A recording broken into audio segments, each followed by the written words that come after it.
Hello and welcome into the Seth Justice Show. I'm Seth. Hi. Nice to meet you. If you know the Miles Smith song, there you go. At Justice_radio on Instagram and on TikTok. Also, the Seth Justice Show on YouTube and Spotify. If you're not listening on one, listen on the other two. Helps me out a lot, so make sure you like, subscribe, follow, all that fun stuff if you enjoy what you hear. If not, then, well, keep doing what you're doing. Anyway, hello, back for another day of podcast fun as I'm trying to fix this microphone thing. No, it's not going to work. Okay, so, yeah, that's just what's going to happen, I guess. Anyway, it's been an interesting week. There's been a couple things that I'm just like, let's talk about that. It's not going to be necessarily this week a whole lot of pop culture-y things, even though, I mean, we could talk about Diddy and getting his picture taken while he's out on the yard, which I thought was a felony. Thought you couldn't do that. Apparently I'm wrong, though. Apparently you can, because TMZ did, and there's nothing a problem with it. So, whatever. But we're talking about a whole bunch of things today, and so we're just going to get on into it. And I want to start things off today with a conversation I had with a buddy of mine, Sammy, about opportunities and also people trying to, dive into a career that may be a little bit different. So if you think back, right, if you were born in the 80s, 90s, possibly even early 2000s, the big thing to be was like a sports star. You wanted to be in the NBA, NFL, Major League Baseball possibly. You wanted to be a massive sports star. That's what you wanted to do. And you wanted to be a big deal, and you wanted to do all, the types of things that are associated with that, because that was the big thing. Because when you saw, and even now, when you see an athlete, you're just like, yep, they're super cool. They're living the life. They're just playing a game and having fun. That's kind of like the mentality that we had. I know for me, for example, I wanted to be in the NBA, but here's the thing. I'm not that tall, not that good at shooting. And you already have people who play defense. And if you look at people in the NBA, they don't really play defense. So are you really needed if you are a defensive player? No. And I'm also not that fast and athletic. Like, I'm somewhat athletic, I would say. Not like supremely athletic. But for a normie, not bad. Like, I can do all right in a pickup game. But that's about as far as I could go. That being said, all I wanted to do was be like on the U.S. men's national team, win a gold medal, and then also play in the NBA. But that wasn't necessarily possible. One, I didn't have the work ethic for it. And not to say I don't have bad or don't have good work ethic. I do, but it's just there's a different level, right? When you think about it. And the people who make it in to any professional sports thing is you got to be the top 1% of the top 1%. And even then, it's a crapshoot. So, will it work out? Maybe. But you'd have to be head and shoulders above everybody else who is also trying to do the same thing, which that's with everything in life. But my buddy Sammy and I, we were having a conversation about kids today, and now they're wanting to be like social media influencers. They're wanting to be, podcasters, which, and they're trying to do all this internet type things. And now I don't have kids, so I don't really know if that's 100% accurate. I'm sure kids have an idea of everything like that. But it's interesting to see the amount of people who want to be in the social media game. And it is a fun thing, right? You want to showcase your life. You want to have people be like, I really want to be X, Y, and Z person. I want to be like Logan Paul. I want to be like Jake Paul. I want to be like Kai Cenat. I want to be like Alex Earl, Alex Cooper. I want to, be like Joe Rogan. I want to, all these people. And you see them develop themselves into these social media influencers, and you're just like, that is so cool. Or if they just want to be like Instagram models or, TikTok stars, whatever. And I feel like the same theory applies. And also another one, right? So the same theory as in you have to be the top 1% of the 1%. But even if that is the case, and even if you are absolutely gorgeous, even if you post every single day, 4 times a day, whatever it may be, you still might not get it. You still might become the social media star that you want to be. And is that a bad thing? I don't necessarily know. Do I think it's something that we can strive for and achieve for? Possibly. Do I think it's a bad thing? No. I don't think it's a bad thing to strive for anything. But now it's an odd thing when you go from generation to generation and see the differences in what people do. But I will say, like, as I'm doing a podcast, as I'm trying to build an empire, we'll say, of broadcasting, it may not work out. This may not be a thing that ever comes to be. Will I try like hell to make it happen? Absolutely. But I know even from my own experiences, whether it be in radio or this podcast or any other, type of clout chasing behavior I'm on, I think it's not necessarily about consistency, which I think is a very big part. Don't get me wrong. You have to be consistent in what you do. Oddly enough, I have not been very consistent at this, but working on it. But what I also think, it is opportunity and time. Opportunity is one of those things that you can never guarantee. It's one of those things that if you are given an opportunity to grow and be massive and everything like that, then there could be a chance. But that chance is so dang difficult. And I don't know which is more difficult, right? Because you have the capabilities to be a social media star. You have the capabilities. Everybody has a chance to be a social media star. However, it's if you open yourself up enough, or if you just get the right stroke of luck, right? There is not necessarily a chance for you to become a professional athlete just by one stroke of, the right hashtag or the right video or the right type of video. It takes years to build yourself up and become that professional athlete. However, even with that, you may not have a chance to actually become that social media star. Even if you have everything going right, even if you post consistently, even if you have the right videos, you still may not get the fame that you're looking for. And I think it's a tough gig. Don't get me wrong. I think broadcasting, entertainment, social media star, I think it is a tough gig. And I don't want to deter anybody away from doing it, obviously, because then I'd be a hypocrite. But I think also, and this is after me thinking on it and stewing on it, I think it's a little bit tougher of an ask. I think it's possible, and I think more people become social media stars than they do professional athletes.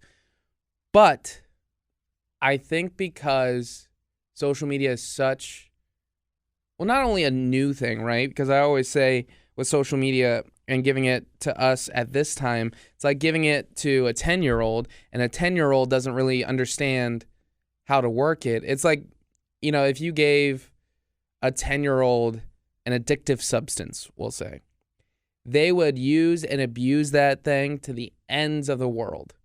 And then finally learn, oh yeah, maybe I shouldn't do this. We're that 10-year-old right now. We've been given an addictive substance, and we're still learning about it and growing, and we're getting better at it. We're understanding our limits and our boundaries, but we're still not there at all.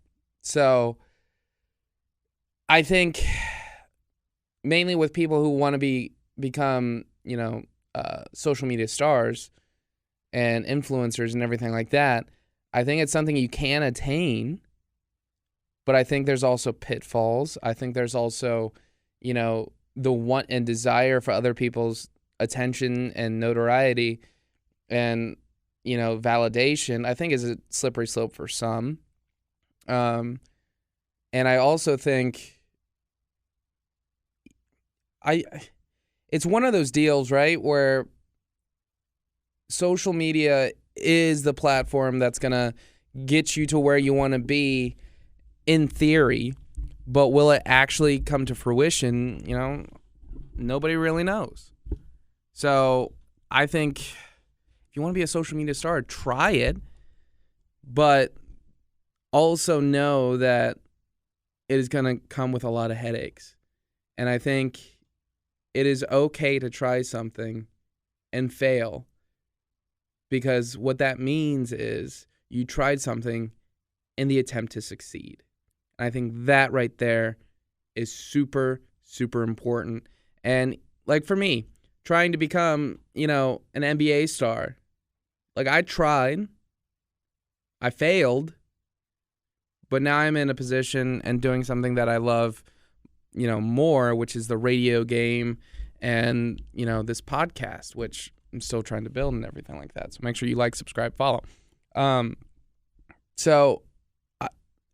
All that rambling to say is I think a lot of people in today's world, they still don't understand the social media aspect of it and how it can be a viable option, but it is so daggone difficult. And it is it's like lightning striking. It only strikes one spot.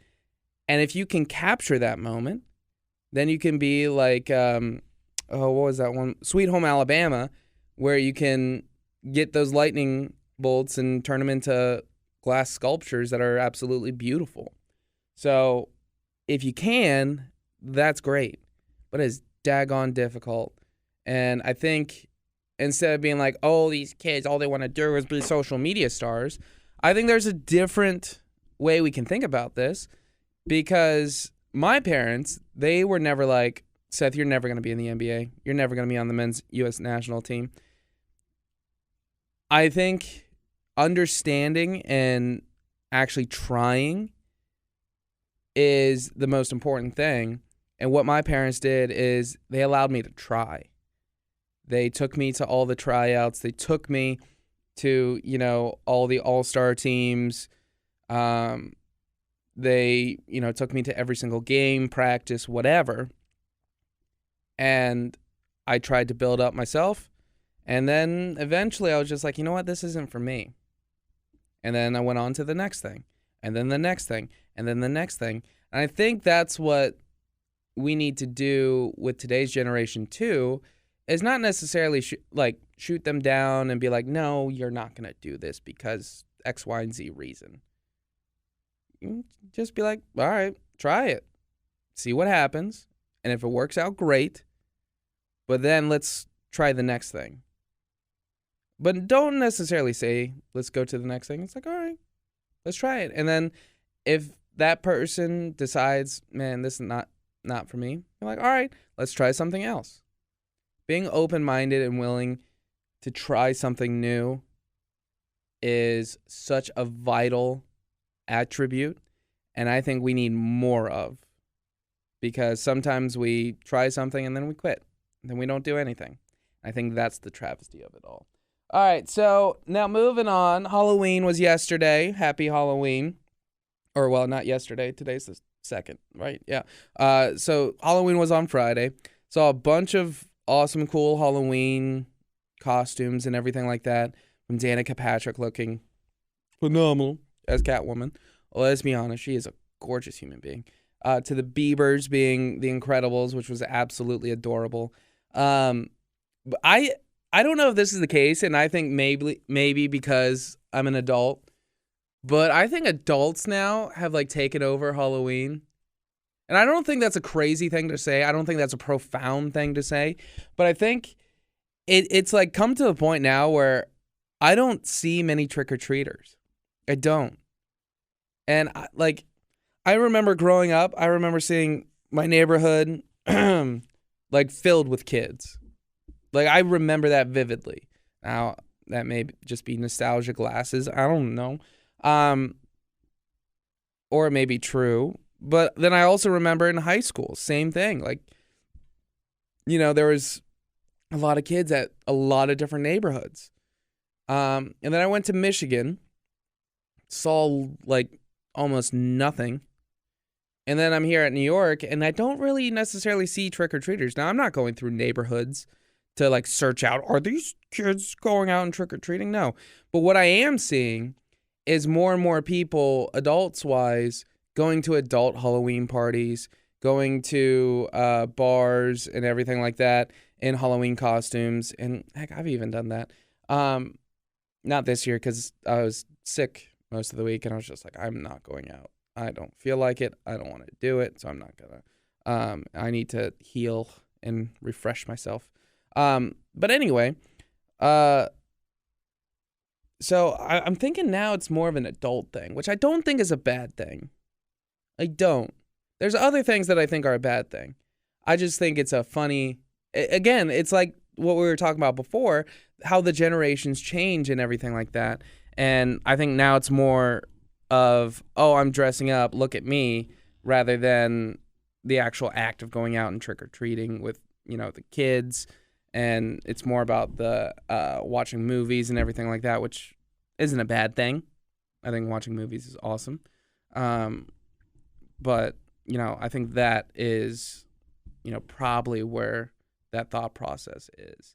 But again, it's just a change. It happens. Maybe in the next generation, it'll go back to the other way. I don't know. Maybe with my kids. Hopefully I actually have kids, That's the question. That's the conundrum and question my dad asks me almost every time. You found anybody yet? You found anybody yet? No, Dad. No. Haven't done that yet. But anyway, talking about something, we're moving on again. I know, fast paced, Seth. Look at you, just going boom, boom, boom. Talk about one thing for 14 minutes, then the next for about 2 to 3 minutes. Yeah, I tell you, way to go. Anyway, I've seen a lot of like these Sora videos, or like Sora 2, or just like AI generated videos of people who are no longer with us, celebrity-wise. There's been a bunch about Robin Williams, Martin Luther King Jr., or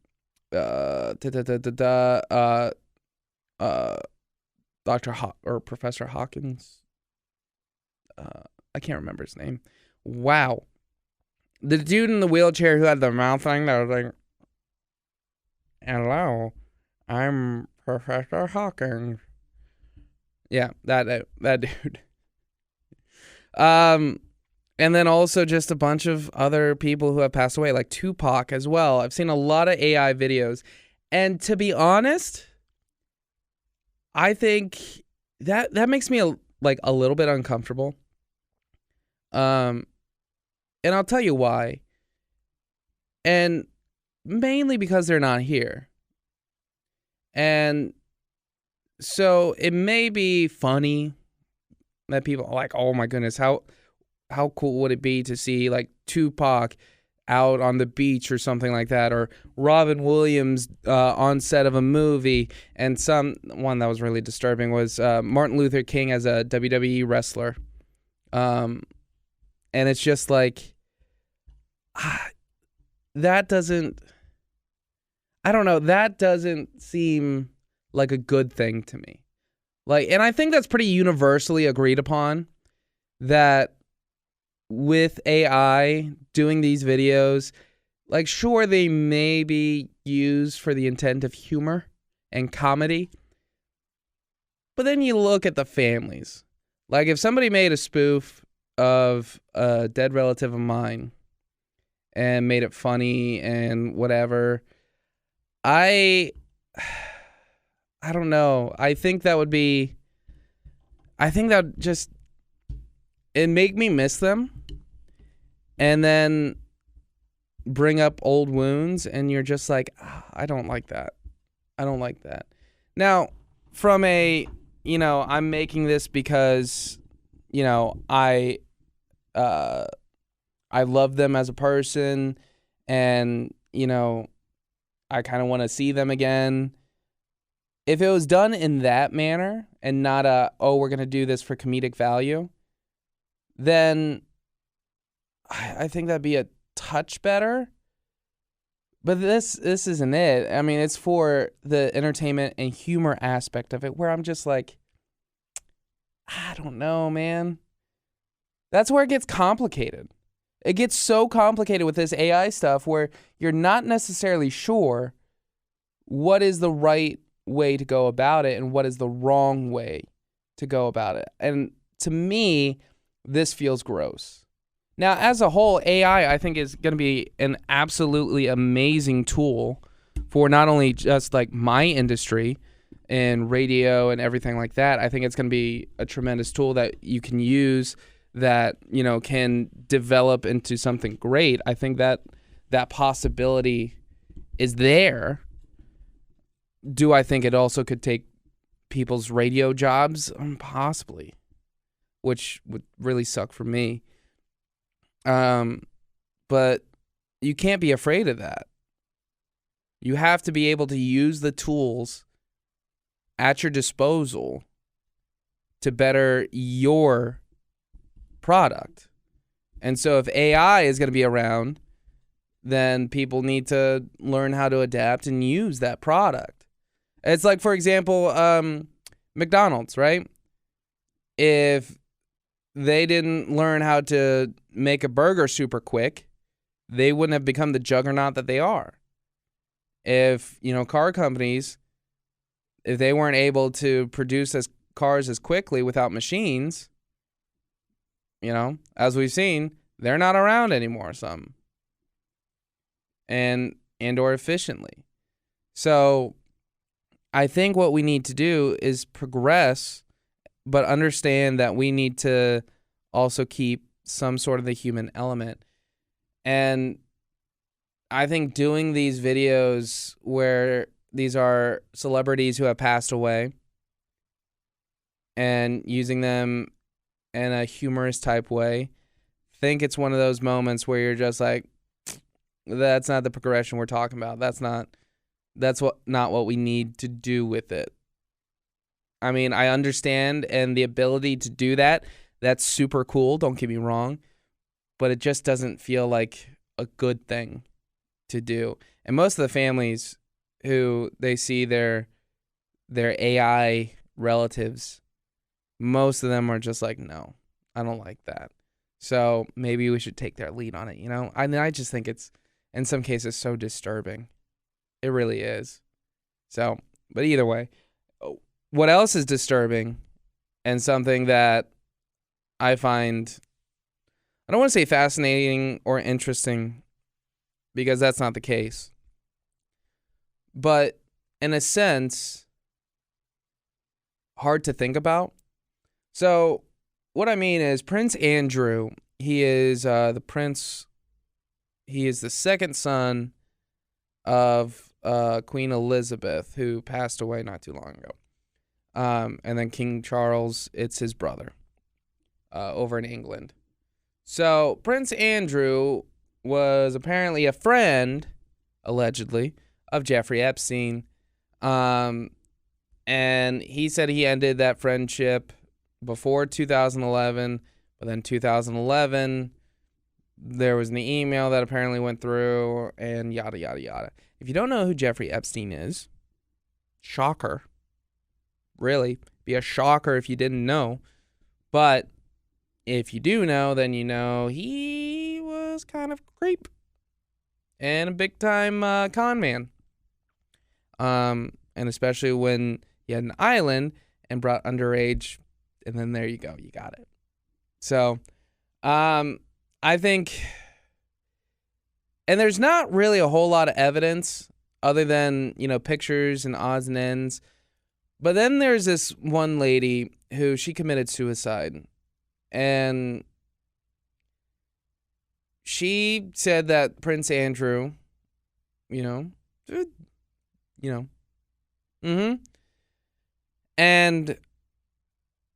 of course, when you have somebody of aristocratic or monarchy type blood trying to prove that in a court of law is going to be very, very difficult, because this world ain't fair. If it was truly merit-based, we'd have a different kind of outcome, We'd have a different kind of deal. But it's not, and it's not fair.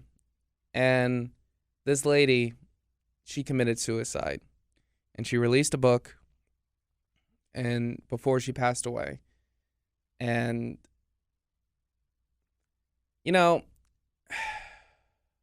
I'm always the type of person that I truly believe innocent before guilty. You got to prove that you're, people have to prove that you're guilty of something. And I hope for the best of people. I really do. I hope people are good-natured people. And sometimes they're not. Sometimes they are, though. Sometimes that cocky person you see on TV or on your radio, they truly are that cocky, but they're also a good-hearted individual. I may not be, but either way, it doesn't really matter. But I think in this case, I don't know. And with all the Jeffrey Epstein stuff, a lot of governments are very hush-hush about it. And I don't know if that's for the best. I don't know if that's not for the best. I don't know. And mainly because I don't have the information to say this is what it is. But what I will say is, if you're a sick and twisted individual to have relationships with underage people, you deserve to go to jail. You deserve to be in prison. And in this case with Prince Andrew, you deserve to have all your royalties stripped away, which is what has happened. He has lost every single title that he has held. He has lost his home. Now, will he be without? Absolutely not.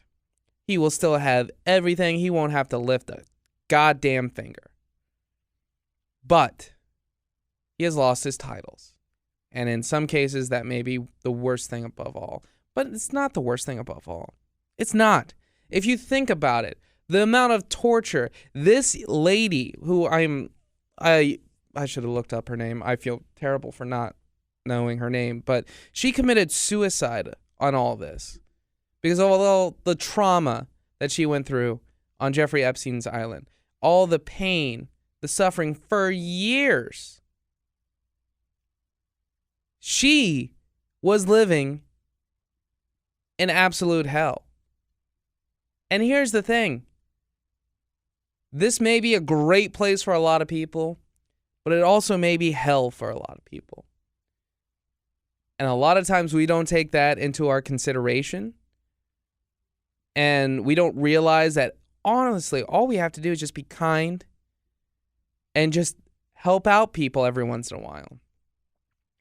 But then we realize this is truly an unfair world. And that lady, whose life was traumatized at a young age, and then also committed suicide, she's no longer here and died at a young age. And yet people who are in power, living lives of extravagance, off other people's money, not the fact that they've done anything with their lives whatsoever, they live in extravagance. This isn't a fair world. Don't even know if it's a just world. But I think what we need to do is kind of adapt a little bit and make it more of a merit-based world. Because on merit, and if everything is true, Andrew, because he's no longer a prince, should be in prison. But again, we don't have all the facts, and maybe we shouldn't, jump the gun on that. But I think in this case, where you obviously are stripping somebody of their princehood, kicking them out of the royalty, that kind of tells you everything you need to know. Something is amiss there. Something is wrong. And that guy, yeah, not a good guy. At least that's what it appears. So, yeah, it's just one of those things where you're just like, wow. Let's end on a kind of lighter note. I don't know if this necessarily will be. Actually, we'll do two more. So Sydney Sweeney, I love Sydney Sweeney. She's gorgeous. I think what she does is honestly touches everything her touches, turns to gold. I think it's funny though, and I think this is a larger conversation about how we think too. And this podcast hasn't necessarily been pop culture stuff. There's been sprinkles in, but I think it's more the mentality of things, of like overall generalities. In this case, Sydney Sweeney was wearing a dress that was, let's say, revealing. It didn't show anything. It did not show anything, but I think it's a moment where it's like a rage baiting moment, right? Because on the day that Sydney Sweeney wore this dress, people were like, oh my goodness, I love this dress. This is so great. I love it. 10 out of 10. But then all of a sudden, 2 days later, people were like, oh my goodness, that was disgusting. How could Sydney Sweeney wear that dress? And it was the same people that said it was a gorgeous dress. Now, here's the thing about people that I don't quite understand is I think they see somebody getting a whole bunch of love for what they do and then instantly go, all right, well, now I got to change the narrative. I got to do this. Like, no, you don't have to create rage moments. You don't have to create a moment because of a pop culture thing. You don't. Like, people decide to wear the clothes that they decide to wear because it makes them feel good. It makes them comfortable. And it's something that they want to do. Now, in this case, does Sydney Sweeney want to create some noise? Yes. But I think also what we need to understand is that people will wear what they want to wear. If I want to walk out in a Speedo, I'm not going to do that. I'm going to walk out in a Speedo. If I want to, have a button-up shirt and have my chest hair showing, I'm going to do that. And in fact, I have done that. I'm very proud of my chest hair. I think creating rage moments is so damn silly.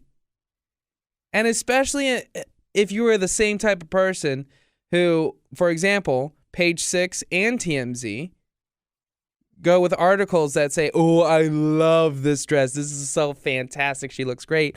And then the very next article is, oh my goodness, Sydney Sweeney, can you believe she wore that? It's just like, bro. I mean, I know you're allowed to have your opinion, and I know some of those writers are different writers. Understand that. But also, can't you understand that it's fashion? And for the longest time, people would always just say, oh, it's fashion, it's fine. And then that was it. Period. And then some people just wouldn't even care. And I think 85% of the world doesn't give a rat's ass. But there's a moment here where some people are trying to create rage to get people mad. But then you see on the same side of the coin, praising her. And it's just like, you're trying to do the same thing and you're trying to have two sides of the story and protect yourself while also being a son of a bitch. So, and I think that's for any celebrity, whether it's Heidi Klum's Halloween costumes, whether it's, I don't know, Harry Styles, dressing in different clothing. It doesn't matter who you are. Whatever your fashion is, it's your fashion. Lenny Kravitz has worn essentially a see-through shirt his entire life, his entire adult career life. He's worn that. And nobody said anything other than, hot damn, look at you, Lenny Kravitz. You look good. Let's just make sure that, we aren't spiting ourselves. That's all I'm going to say. And let Sydney Sweeney be Sydney Sweeney. Let you be you. Let, I don't know. Let people, if they want to dress and it's not hurting anybody, it's not exposing anything, your kids aren't going to be traumatized by it. Let people do what they want to do when it comes to their outward appearance. So who cares? You're going to have rainbow hair for all I care. Does it make you happy? Great. Do your own thing. So there you go. Last thing here before I head out, which this is a lot longer of a podcast than we usually do, but I need to get some words out, Need to get some therapy going. World Series. Dodgers win the World Series back-to-back. Feels good to spend $1 billion, doesn't it? And win back-to-back World Series. Now they're going to go for the triple, which the New York Yankees were the last team to do that. And the New York Yankees were the last ones to go back-to-back. So interesting. And then also Cincinnati was the last NL team back in the 70s, the Big Red Machine, to go back-to-back. And now the Dodgers are that team that have gone back-to-back. And not just the Major League Baseball, but also in the NL. So, I don't know. I would have rather seen the Blue Jays win just because I'm a contrarian and I like to see the world burn because I don't know what people would have done if the Toronto Blue Jays would have won. I mean, I think Dodgers fans would have just lost their minds. It would have been hysterical. But Clayton Kershaw, one of the most stand-up guys in the MLB, to go out with a championship, I think it's very poetic for him. One of the best pitchers of his generation. And he's ending his career on a high note, which I think is really, really cool. Also, the World Series MVP, Yamamoto, dude's a dog. Like, absolute pitching. Wow. Like Dave Roberts said, the GOAT. I don't know about that. But he's a damn good pitcher. So, to the Dodgers, tip of the cap to you. Back-to-back. Kind of hope the Yankees beat you next year. Because I have a feeling they're going to be back. I mean, again, they spent $1 billion and put all that money in the future. And, yeah, they put all of that. All the contracts are for, like, long-term. And a lot of the players, their big-time money is going to come a little bit later. Which I think is wild. But it's not illegal in baseball. It's not. They put a lot in the back end of contracts. So, but yeah. So I think they're going to keep all their players and get back and try again. But I think the Yankees next year, when they get Garrett Cole back, when they add to their bullpen, and when they add to their lineup, I think it's going to be a very interesting series. And I only watch baseball for the World Series, so take that for what you will. Anyway, thank you so much for hanging out with me. I really do appreciate it. I'm Seth Justice, and this is the Seth Justice Show. Go follow me at Justice_radio on Instagram and TikTok, and the Seth Justice Show on Spotify and YouTube. If you're not listening to one, listen to the other. And like I said, like, subscribe, follow. It really means the world to me if you would. So again, thank you for listening, and see you next time. Peace.